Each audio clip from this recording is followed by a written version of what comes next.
एक बड़े से जंगल के पास एक गांव था। इस जंगल में एक राक्षस रहने लगा। वो गांव वालों को बहुत परेशान करता, उनके पशुओं को मारकर खा जाता। कुछ खाने को न मिलने पर उसने गांव के एक व्यक्ति को मार दिया। गांव वालों के सामने उसने एक शर्त रखी कि यदि वे उसके लिए रोज भरपेट भोजन का प्रबंध करते रहे तो वो किसी को परेशान नहीं करेगा। हर रोज गांव का एक परिवार उसके भोजन का प्रबंध करता था।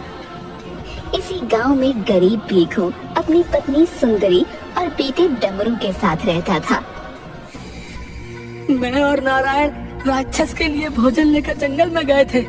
उस भोजन से राक्षस का पेट नहीं भरा तो वो क्रोधित हो गया। हमने उससे बहुत विनती की कि हम और भोजन ले आते हैं, पर वो नहीं माना और उसने नारायण को मेरे सामने मार डाला। मैं बहुत मुश्किल से जान बचाकर भाग कर आया हूँ। उसने पहले ही कहा था कि उसके भोजन में कोई कमी नहीं होनी चाहिए और यही हम सबकी जान बचाने का एक उपाय है। देखो, आज राक्षस का पेट भरने की बारी तुम्हारी है। इतने दिनों से सभी ने तुम्हारी और तुम्हारे परिवार के जीवन की रक्षा की है। आज तुम्हें हमारी रक्षा करनी है। भीखू बेचारा क्या कहता, उसने हाँ में सिर हिला दिया। घर में खाने का जितना सामान है सब निकाल कर दे दो। आज दोपहर को जाना है। सुंदरी ने घर में सभी बर्तन डिब्बों में देखा। घर में तो केवल थोड़े से चावल और सत्तू है। इनसे राक्षस का क्या होगा? पता नहीं क्या होगा। तुम ऐसा करो, इन्हीं से कोई स्वादिष्ट व्यंजन बना दो। वो मैं बना देती हूँ, पर क्या? सब जानते हैं कि हम बेहद गरीब हैं। भगवान की कृपा से हमें 2 वक्त का भोजन नसीब हो जाए, यही बहुत है। हम उस राक्षस के भोजन का प्रबंध नहीं कर सकते। आप गांव वालों से अनाज और खाने का सामान देने की विनती कीजिए। मुझे विश्वास है कि कोई न कोई हमारी सहायता जरूर करेगा। इस समय भगवान के अलावा कोई हमारी मदद नहीं कर सकता। गांव वालों के अनाज के भंडार पहले ही खाली हो चुके हैं। ऐसे में सभी अपने परिवार के बारे में सोचेंगे। पिताजी। हाँ डमरू, क्या हुआ? पिताजी, मेरा मित्र कह रहा है कि आज तो तेरे पिताजी को जंगल वाला मोटा राक्षस खा जाएगा। क्या ये सत्य है? आप जंगल में मत जाओ। सुनिए, ये सही कह रहा है। आप मत जाइए। हमारे पास उसे खाने को देने के लिए कुछ नहीं है। कहीं वो गुस्से में आप पर आक्रमण न कर दे। इतने दिनों से गांव वालों ने हमारे प्राणों की रक्षा की है। आज जब हमारी बारी आई तो मैं अपने कर्तव्य से मुंह मोड़ लूं, ये उचित नहीं। राक्षस अपना पेट भरने के लिए मुझे खा भी जाए तो भी मैं पीछे नहीं हट सकता। हे राम, कैसी विपदा आन पड़ी है। बेटा भागकर भगवान की मूर्ति के पास हाथ जोड़कर, हे भगवान, आप मेरे पिताजी की रक्षा कीजिए और कृपा करके उस राक्षस को यहाँ से भगा दीजिए। भीखू और सुंदरी अपने बेटे को गले लगा लेती हैं। भीखू संदूक में से एक बहुत पुराना डिब्बा निकालता है। ये क्या है? ये मुझे मेरे पिताजी ने अंतिम समय में दिया था और उन्हें उनके पिताजी ने, मेरे दादाजी सिद्ध योगी थे, ये उन्हीं का दिया हुआ है। इसमें क्या है? पता नहीं। पिताजी ने मुझे ये डिब्बा देते हुए कहा था कि जब बहुत बड़ी विपदा आए तब इसे खोलना, नहीं तो अपने बाद की पीढ़ी को सौंप देना। आज आपके प्राणों पर संकट छाया है। इससे बड़ी विपदा और क्या हो सकती है?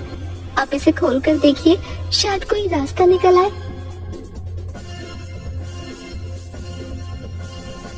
भीखू ने डिब्बा खोला। उसमें एक पुरानी सी अंगूठी और एक कोरा कागज रखा हुआ था। सुंदरी कागज हाथ में लेकर, ये क्या, इतनी पुरानी अंगूठी और कोरा कागज? दादाजी ने ये क्यों दी होगी, ये वही जाने। आप इसे पहन लीजिए। जो भी हो, ये बड़ों का आशीर्वाद है। इस समय हमें इसकी बहुत जरूरत है।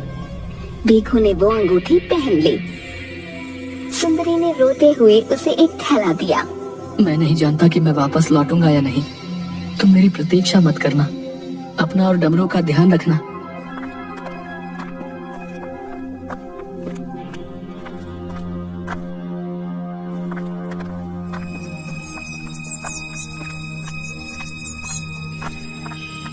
भीखू हाथ में थैला लिए जंगल में पहुंचा। जंगल में एक भयानक आवाज गूंजी। आ गए तुम। अचानक भीखू के सामने धूल, मिट्टी और सूखे पत्तों की एक गोल आकृति घूमती हुई आई और उसमें से एक विशाल गाय राक्षस प्रकट हुआ। उसने एक हाथ से एक पेड़ खिलौने की तरह उखाड़ फेंका।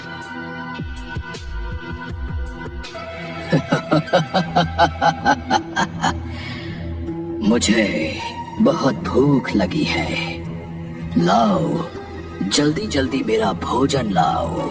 भीखू ने थैले में से 2 डिब्बे निकाल कर रख दिए।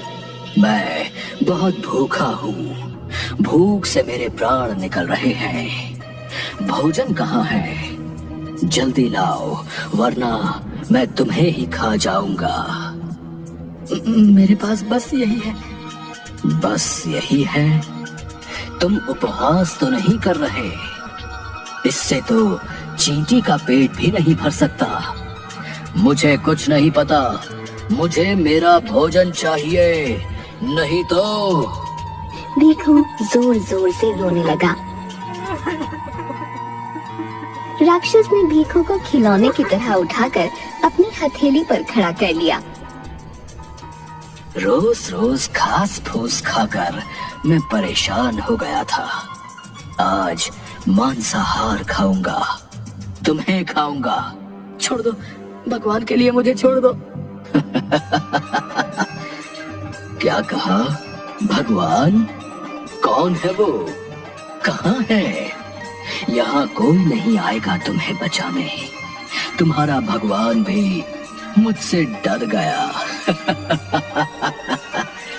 चलो मैं तुम्हें छोड़ दूंगा, पहले तुम नाचकर मेरा मन बहलाओ। भीखू रोते हुए नाचने लगा।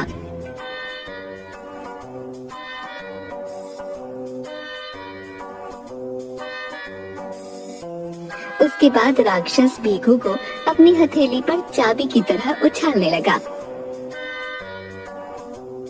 अब मैं तुम्हें खाऊंगा, कच्चा या पक्का। चल पका कर खाऊंगा। तभी रोते हुए भीखू के आंसुओं की एक बूंद उसके हाथ में पहनी अंगूठी पर पड़ी।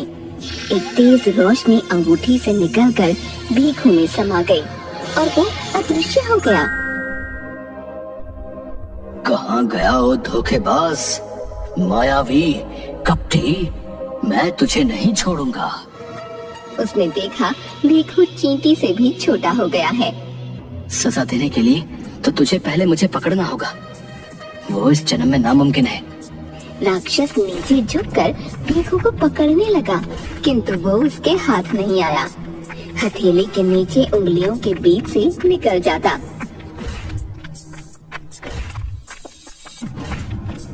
थक हार कर राक्षस वहीं बैठ गया।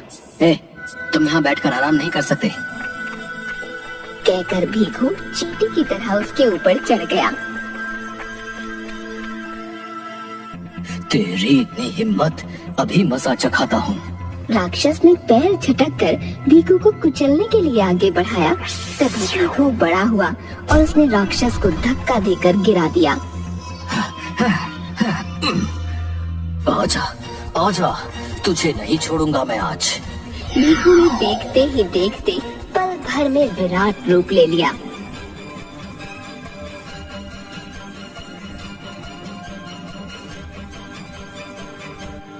वहाँ नीचे क्या देख रहा है? चल ऊपर देख। राक्षस ने गर्दन ऊपर करके देखा। कौन हो तुम? मान जाओ, मुझे क्रोधित मत करो, तुम मेरा सामना नहीं कर पाओगे। इतना अहंकार।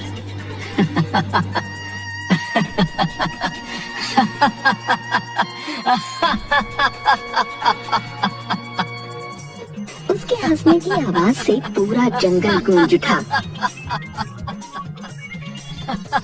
आवाज इतनी जोर से गूंजने लगी कि राक्षस ने हाथों से अपने कान बंद कर लिए। बंद कर अपना ये शोर। भीखू हंसते हुए राक्षस को गुदगुदी करने लगा तो वो भी हंसने लगा। अब तो अपना शोर सुन, अपनी आवाज से डर। राक्षस ने गुदगुदी से हंसते हुए भीखू के पैर पर जोर से मारा। तेरे पाप का घड़ा अब भर गया है, कहकर उसने राक्षस को उठाकर हवा में फेंक दिया। राक्षस हवा में उड़ने लगा। तूने क्या सोचा था, तू मुझे मार डालेगा? मैं ना धरती पर मर सकता हूँ ना आकाश में। तुझे तो मैं चुटकी में मार डालूंगा, पर मैंने सोचा तुझे एक मौका देना चाहिए। अब देख तमाशा। राक्षस हवा में गोल गोल घूमने लगा। है हिम्मत तो आ, कर सामना। यदि तू मुझे 5 मिनट में नहीं मार पाया तो तू खुद मर जाएगा। ये मेरा वरदान है, आज मैं तेरा मांस खाऊंगा। सुनकर भीखू ने स्वयं को और विराट किया और उड़ते हुए राक्षस को पकड़ने के लिए दौड़ने लगा।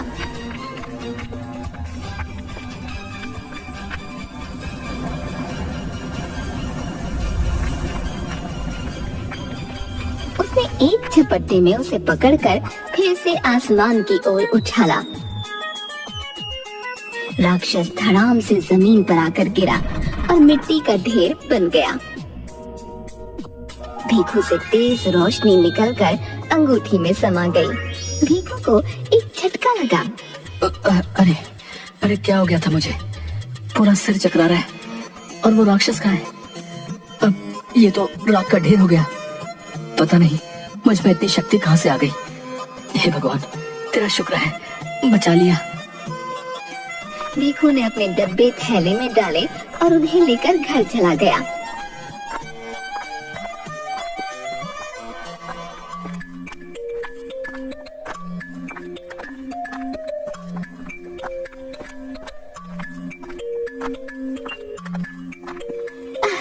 हे भगवान, तेरा शुक्र है कि आप बिल्कुल सही सलामत वापस आ गए। मुझे लगा कि कहीं वो राक्षस। उस राक्षस का सामना मैंने कैसे किया ये मैं खुद नहीं जानता। तभी डमरू के चिल्लाने की आवाज आई। माँ, माँ, माँ। दोनों भागकर उसके पास गए। डमरू एक मोमबत्ती जलाकर बैठा था। पिताजी, कागज। ये तो वही कागज है जो उस पुराने डिब्बे में से अंगूठी के साथ निकला था। इस पर कुछ लिखा है पर मैं पढ़ नहीं पा रहा। नहीं, इस पर कुछ भी नहीं लिखा है। ये तो एकदम कोरा है। डमरू ने वो कागज मोमबत्ती के लौ के ऊपर किया तो उसमें लिखे शब्द उभर आए।